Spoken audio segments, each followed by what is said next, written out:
जब भी कोई ऐसी चीज़ आने वाली होती है, बाज़ार उस तरीके से रिएक्ट करता है। आपको क्या लगता है कि इस टाइम पे कौन-सा सेक्टर काफ़ी अच्छा रिएक्ट करेगा? कौन से सेक्टर को बढ़िया मुनाफ़ा मिल सकता है बजट के चलते?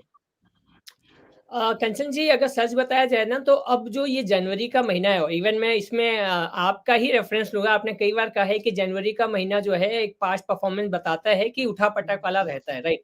अभी ये जनवरी, फरवरी, मार्च ऐसा ही रहने वाला हुँ, है ये पैटर्न। इसके पीछे का रीज़न ये है कि देखिए बड़े-बड़े इवेंट्स हैं। आपके शो पे कई हुँ, महीनों से मैं बोलता आ रहा हूँ।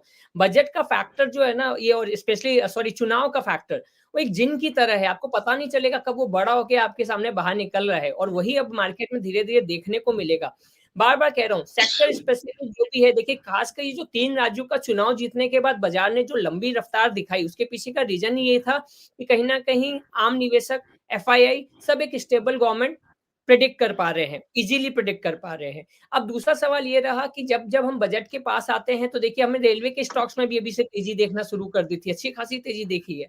तो अब क्या है, पॉप-अप की तरह सेक्टर्स निकल के आएँगे, कभी ये सेक्टर से उम्मीदें, जैसे उम्मीदों की विश लिस्ट आएगी, वैसे-वैसे वहीं पे स्टॉक के अंदर स्पेसिफिकेशन वाइज़ अगर हम देखें स्पेसिफिक वे में, तो तेज़ी बनती हुई दिखेगी। और ऐसा ही माहौल अगले 1.5 से 2 महीने में, जनवरी का महीना हम ऐसे इग्नोर नहीं कर सकते, फुल रिजल्ट्स का महीना रहेगा।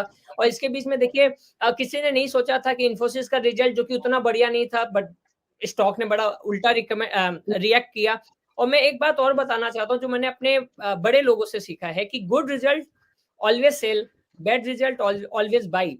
और इसका क्या लॉजिक है, पिछले 21 सालों से हम जब सीखते आ रहे हैं, मैं सीखते आ रहा हूँ, तो मुझे ये पता चला कि जब एक कंपनी का खराब रिजल्ट आ जाता है ना, तो अमूमन हम ये सोचते हैं कि ये तो खराब रिजल्ट आ चुका है, अब कंपनी का क्या गाइडेंस है, अब कंपनी किस तरीके से वर्क कर रही है, और अब कंपनी का क्या-क्या एक्सपेक्टेशंस है, उसको ध्यान में रखते हुए लोग उसके अंदर बाइंग। तो विप्रो, अब विप्रो का रिजल्ट देखिए, खराब रिजल्ट था, उसके बावजूद भी 520-22 वो एडीआर का जंप हो या कुछ भी हो, अल्टीमेटली उसने तो अपने स्टॉक जो ट्रेडर्स है उसको पैसा बना के दिया।